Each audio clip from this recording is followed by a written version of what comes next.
Saludos, os doy la bienvenida a este vuestro canal. Voy hoy a seguir compartiendo mis impresiones personales sobre esta obra de María Zambrano que estoy releyendo y estudiando, Lo humano, el hombre y lo divino.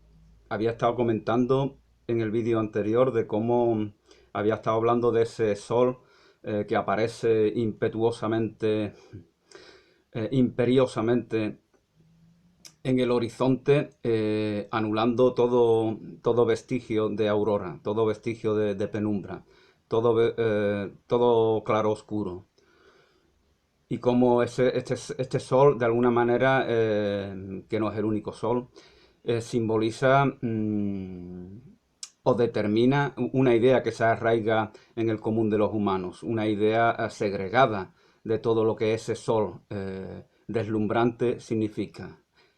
El sol, la luz, también tiene su sombra, comenta María Zambrano, y efectivamente ponía el ejemplo de cómo encendemos una cerilla, una luz que no es reconocida, que no es aceptada por una luz deslumbrante, queda anulada y no vemos la luz de esa cerilla, por ejemplo.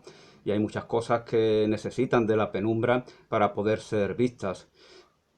Tanto perceptibles, sensibles a los sentidos, como no. Y ponía el ejemplo de los enamorados, ¿no? O del místico, cómo busca la soledad de la noche, de la penumbra, los claroscuros, para que le permitan abrir sus corazones. Y a este respecto, bueno, me gustaría compartir un poema de la poeta británica Elizabeth Barrett Browning, en el cual pues nos cuenta ella, según entiendo, cómo estaba paseando con sus amigos en una tarde de otoño o de invierno tal vez, ante una puesta de sol, y cómo están evocando en su conversación esos amigos que ya se fueron, bien porque pasaron una mejor vida o bien porque están viviendo en otros lugares del planeta. Y dice ella cómo hay tantas cosas que también son nuestros amigos y en la naturaleza, en el universo, y, y nos hemos separado de ellas. Bueno, esto dice Elizabeth Barrett Browning. Íbamos junto al mar, a orillas del mar. Íbamos junto al mar. En este caso ella pone la escena de una puesta de sol. Este es el contexto, pero equivale también a esa alborada en la cual aparece el sol,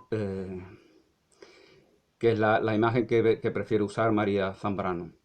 Íbamos junto al mar cuando el día moría en el silencio gloriosamente como la princesa que, combatiendo al genio, ya abrasada, prorrumpía en un grito de victoria, desplomándose el cuerpo hecho ceniza.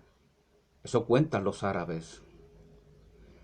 En la altura de los cielos eran nubes inmóviles e inmensas, de las cuales los riscos permitían ver tan solo perfiles majestuosos, como los dioses vistos por el vulgo.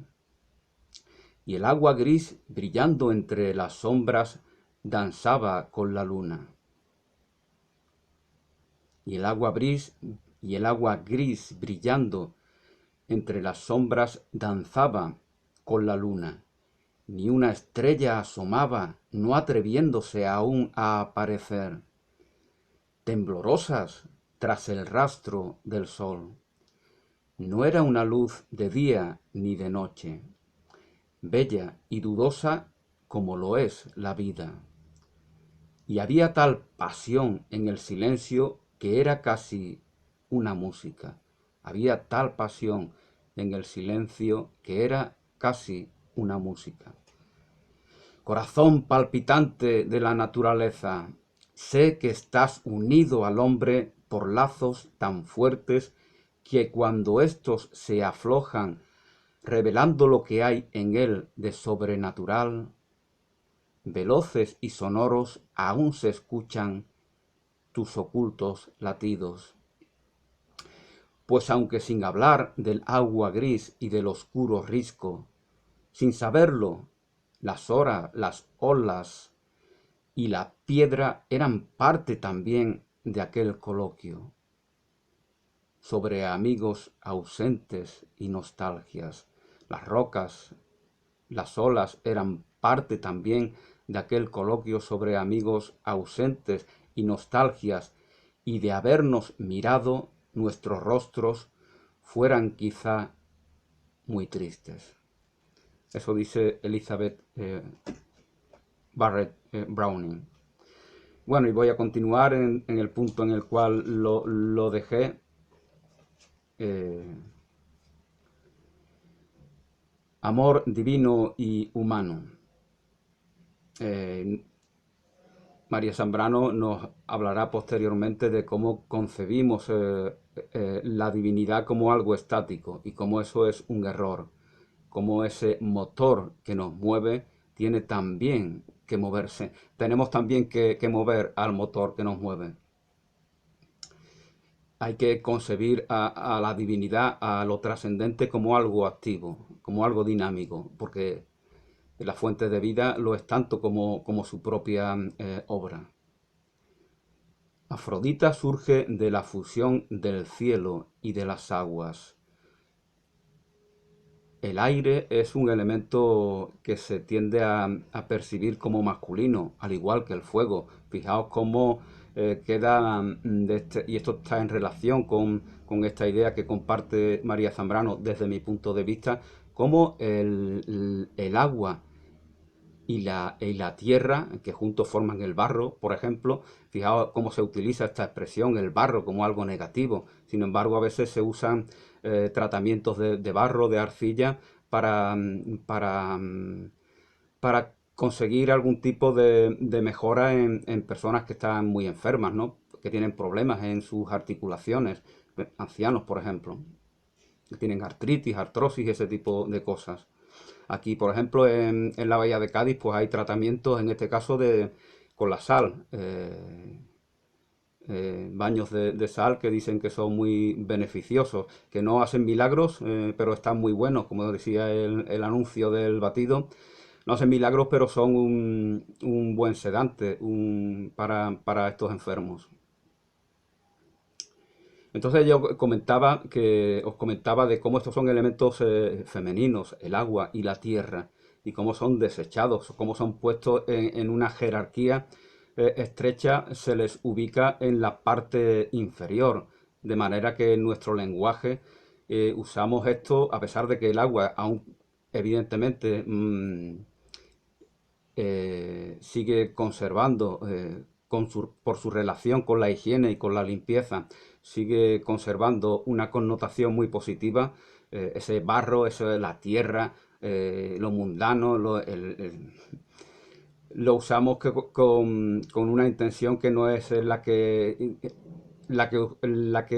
utilizamos para definir al aire, el aliento de vida, o a la luz, al fuego, que simboliza lo sagrado y lo divino.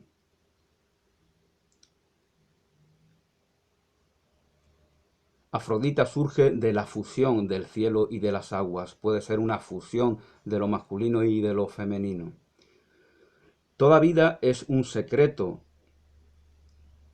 Lleva siempre adherida una placenta oscura y esbozará. Toda vida lleva siempre adherida una placenta oscura y esbozará, aun en su forma más primaria, un interior. Que toda vida alberga en sí un interior misterioso, desconocido y enigmático. Y eso es en gran medida lo que está negando ese ser exclusivo y excluyente, que se convierte en idea arraigada en el común de las personas. Idea que va a determinar cómo nos relacionamos con nuestros semejantes. Por lo tanto, no es un tema baladí.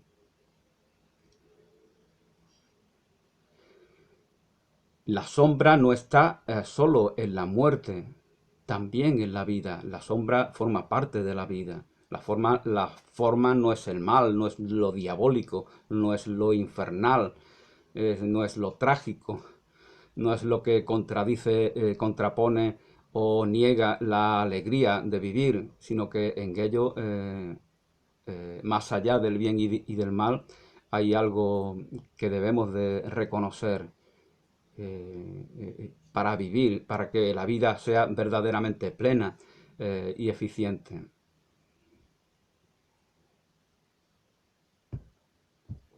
No es Dionisio el dios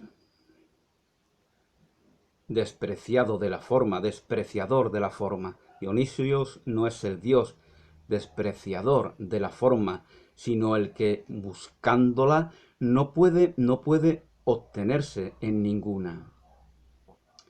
Porque la forma única total habría de lograrse más allá de la muerte.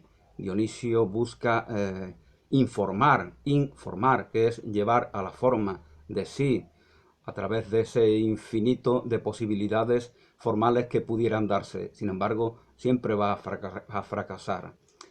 Porque, dice María Zambrano, que solo habría de lograrse la forma única, total, solo habría de lograrse más allá de la muerte.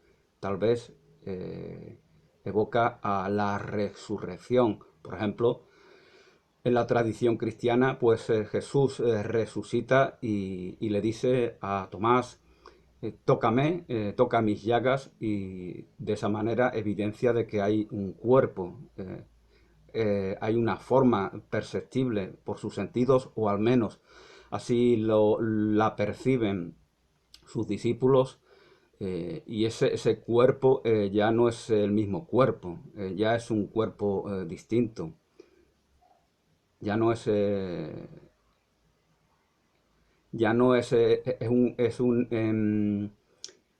es una forma de expresar que va a utilizar María Zambrano, no es un cuerpo en oposición a la luz, en oposición a la luz porque ha sido condenado por ella. Entonces ya la idea de confrontación está normalizada y nuestro cuerpo es expresión de esa confrontación.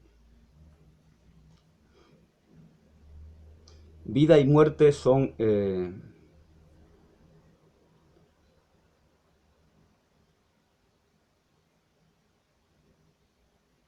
vida y muerte son nacidos de un eterno proceso de resurrección. Vida y muerte se van formando, no entiendo mi letra, lo siento. Vida y muerte son formados en un eterno proceso de resurrección. Bueno, estaría, pues a lo mejor les gusta a los reencarnacionistas, aunque desde mi punto de vista no es eso a lo que alude María Zambrano. Vida y muerte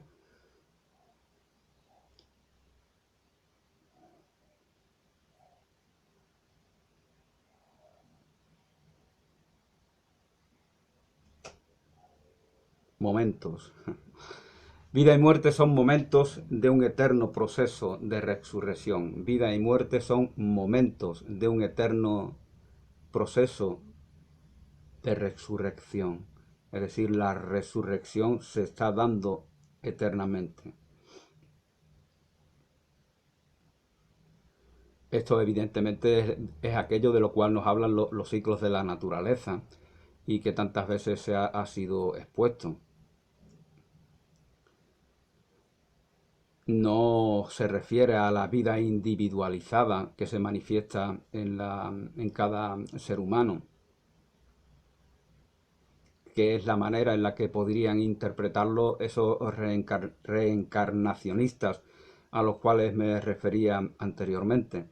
Somos al universo lo que una célula de nuestro cuerpo es a nuestra individualidad. Por lo tanto,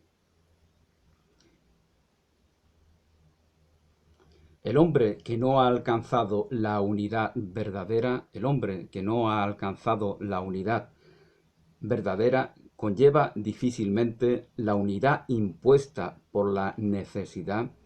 La necesidad nos impone una unidad, una armonía para responder de manera eficiente ante cualquier desafío de la vida. Si no hemos reconocido esa unidad en nosotros, pues no vamos a saber responder de la manera más adecuada. El hombre que no ha alcanzado la unidad verdadera conlleva difícilmente la unidad impuesta por la necesidad y aspira secretamente a ser otro, en algún instante, ya niega su identidad, niega su esencia, niega su personalidad, niega el contenido de su persona e interpreta un personaje basado en esta negación. Quiere ser otro y no solamente que lo quiera aquí y ahora, sino en cualquier otro instante. Está fantaseando con respecto a un futuro que jamás va a llegar. El delirio persecutorio es la esencia del culto a Dionisio. El delirio persecutorio es la esencia del culto a Dionisio. Sin la mediación de los dioses, el hombre no edifica ciudades y leyes. Sin la mediación de los dioses. Por eso necesitamos a los dioses para ponernos en acción. Y se crean esas ciudades que antaño estaban más integradas desde mi punto de vista en la naturaleza y hoy en día pues cada vez nos hemos ido segregando hasta el punto de que decía Hegel, y lo recordaba Albert Camus en alguno de sus artículos, que el desarrollo integral del hombre solamente puede darse en un entorno urbano. Cierto que todavía en Hegel las ciudades no eran lo que son ahora. Las grandes megápolis no eran tal como lo son hoy en día. Pero esto es una negación. Se persigue a la naturaleza como algo con lo cual nos confrontamos. Y esto lo dice Darwin, y esto lo dice Freud, y esto lo dice filósofos, psicólogos, sociólogos, antropólogos, de todo tipo de pensamiento. Y justamente decía Simone Weil que el hombre encuentra su armonía con la naturaleza. El hombre domina a la naturaleza cuando la obedece. La naturaleza nos ofrece unas normas, una legislación, una imposición. Y el aceptar eso que se nos impone es un beneficio para nosotros. La naturaleza no está en contra de nosotros. Nosotros nos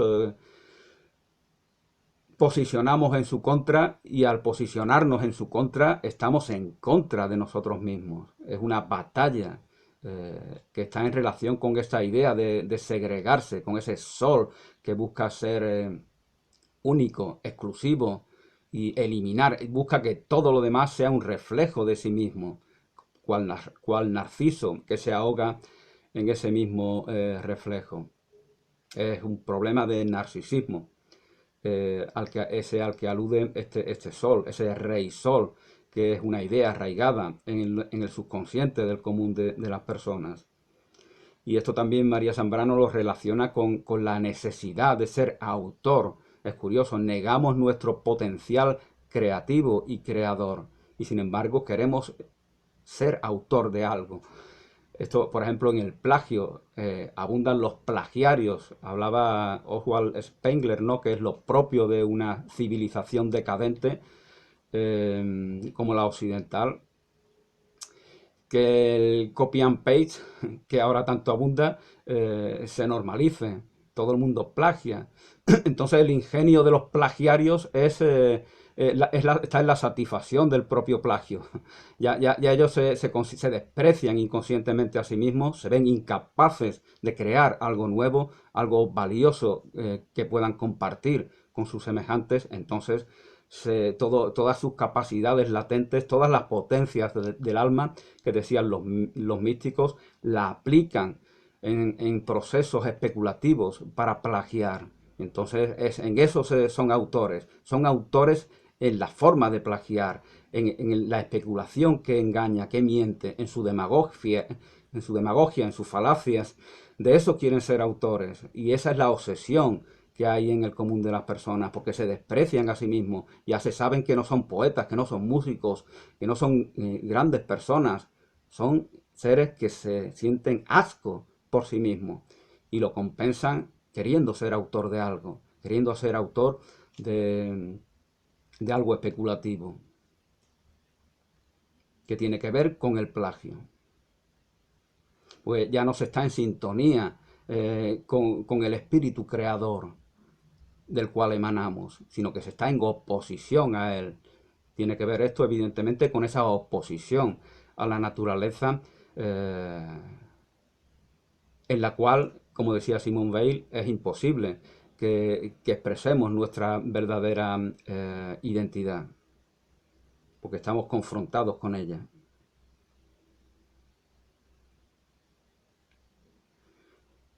Los dioses son inspiradores de aquellos que van a superarlos. Ellos son insuficientes. Creamos los dioses. ¿Para qué? Para superar, para trascenderlos. Y entonces podremos decir, Dios ha muerto, como dice Nietzsche, pero no es más que una idea.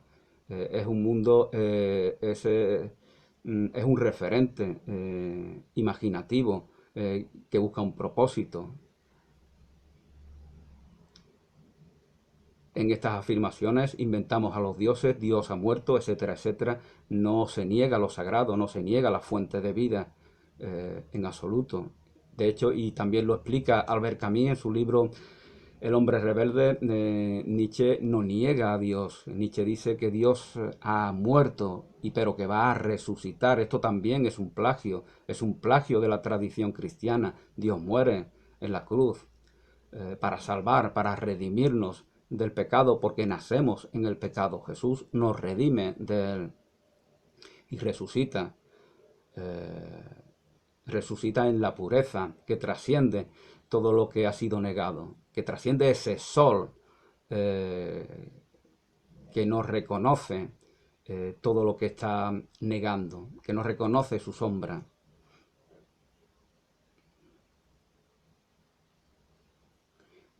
El sufrimiento, en su grado extremo, pone en libertad a una luz escondida en la caverna ciega que es el corazón del hombre.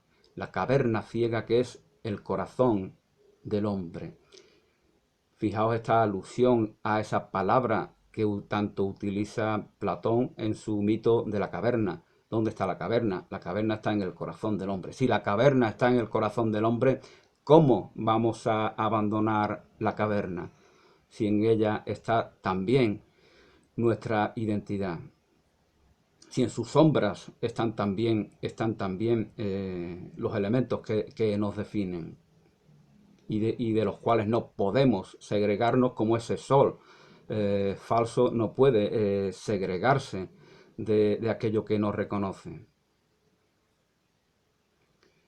La luz ligera que envuelve las imágenes de los dioses ha prefigurado la luz impasible de la inteligencia, la ha hecho anhelar a esa luz impasible de la inteligencia, que es proyección de la diafanidad a que aspiraba el alma en Grecia. El alma en Grecia aspira a una diafanidad.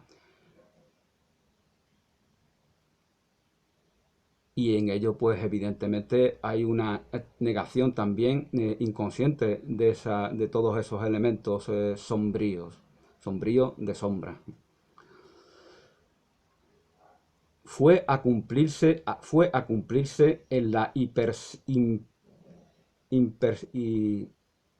insensibilidad del pensamiento filosófico o impersonalidad del pensamiento filosófico, que tal es el precio y la condición que la mente humana puede leer en la luz.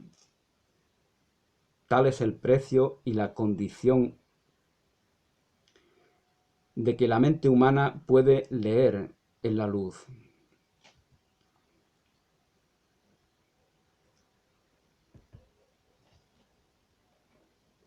La tragedia, hija de un dios encendido, la tragedia, hija de un dios escondido, hija de un dios escondido, una vez que hemos negado todo lo que niega ese sol excluyente, como no podemos negarlo verdaderamente, de alguna forma debe de emerger, de alguna forma debe de dar noticia de sí, y por ejemplo lo hace a través de la tragedia. La tragedia, hija de un dios escondido, relatará la pasión por la luz. los sufrimientos de la luz misma en sus tránsitos, sufrimientos de la luz misma en sus tránsitos, la luz en su comercio íntimo con la vida que le resiste y la espera, la luz en su comercio íntimo con la vida que le resiste y la espera, el clamor, en suma, de lo más humano de la condición humana. El ser es el ser abierto a la esperanza, su condición pasiva y trascendente. El ser enconato abierto a la esperanza, su condición pasiva y trascendente.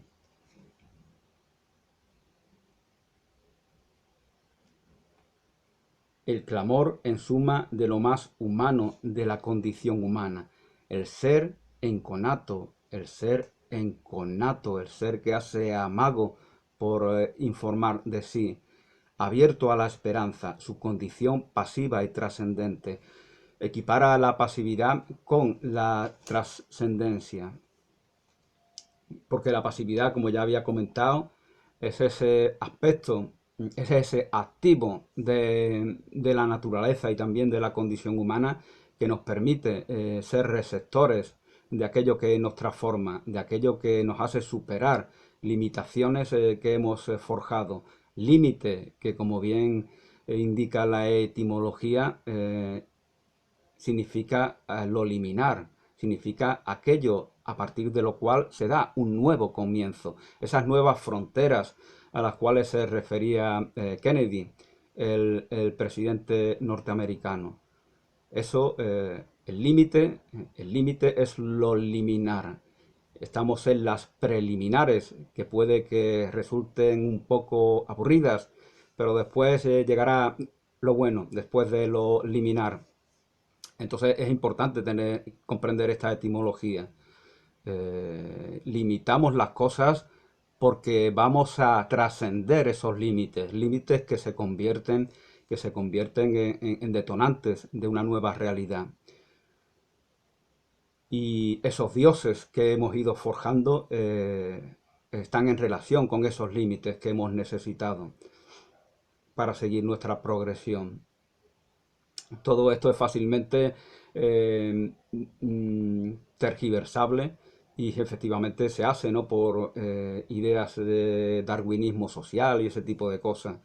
Ideas que tanto han influido en Nietzsche, que tanto han influido en la teosofía, nadie lo recuerda esto. La teosofía que habla de razas, que se suceden unas a otras y las que vienen posteriormente son superiores a las que preceden. Eso, ahí hay un racismo y por eso siempre se relacionaba al nacionalsocialismo con estas ideas ocultistas. Y decía este pensador rumano, que no recuerdo ahora el nombre, que eso que entendía también de las culturas orientales, que esta idea de Blavatsky no es propia del mundo oriental, de la India y del Tíbet, del hinduismo y del budismo, porque ellos, estas tradiciones nos hablan de los ciclos de la vida y eso es lo que es trascendente para ellos, la ciclicidad de la vida, de la naturaleza, no la sucesión de razas que buscan un... Eso tiene que ver con una pseudo tradición cristiana que busca esa liberación en el futuro, ese paraíso terrenal que va a ser forjado por la por el segundo advenimiento de Cristo. Esta es la idea fundamental que toma el marxismo. Por eso llama Nietzsche eh, continuadores de la tradición cristiana a los socialistas, ¿no? Por esta idea de que la revolución nos va a liberar como nos libera el segundo advenimiento de Cristo. Esta idea quería comentar algo así un poco para poner algún tipo de controversia. Esta idea de lo oculto, esta idea del cuerpo que se opone al sol, que se opone a la luz, que impide que la luz progrese, porque yo tengo un cuerpo y lo pongo ante el sol y el sol no me traspasa.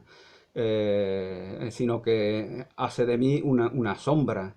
Entonces estoy en oposición. Entonces, ¿qué hago? En conforme a esa idea de oposición voy forjando la función de mi mirada física. Entonces mi mirada física eh, tampoco puede traspasar lo que se planta ante mí, porque somos hechos a imagen y semejanza de Dios, y ese sol simboliza ese Dios. Por lo tanto, somos hechos a imagen y semejanza de ese sol que no puede vernos, porque estamos en oposición a él, por lo tanto no podemos ver. Si yo pongo esto delante mía, si yo pongo esto delante mía, no puedo ver la pantalla. Sin embargo, hay quien dice que sí puedo, que el ojo izquierdo, mi ojo izquierdo, yo me tapo el ojo izquierdo y ahora veo la pantalla. Eso dice, ¿por qué veo la pantalla? No la veo, verdaderamente. Pero a veces sucede que sí se ve lo que hay detrás de lo que nos opone, de lo que se nos opone. ¿Por qué? Porque la retina hace una fotografía. Yo hago una fotografía de la pantalla. Y al cubrir con este artilugio, con este libro, la pantalla de mi mirada, la retina ha tomado una fotografía, como comentaba, y la funde con lo que en este momento estoy viendo. Y entonces veo la pantalla, pero no por algo mágico, sino porque mi ojo izquierdo tiene esa capacidad de fundir lo fotografiado en el pasado con lo que se está viendo en el presente. Entonces es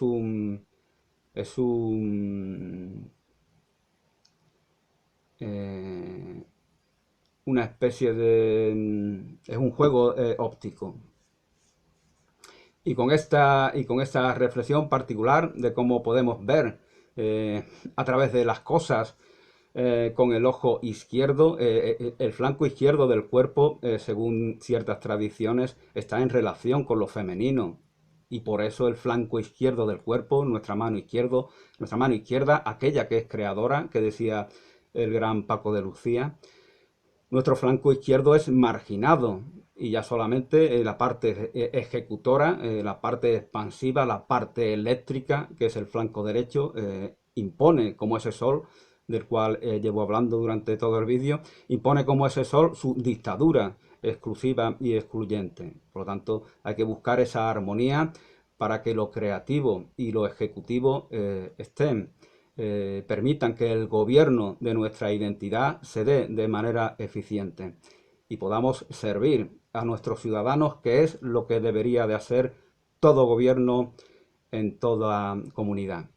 Gracias y hasta una nueva oportunidad.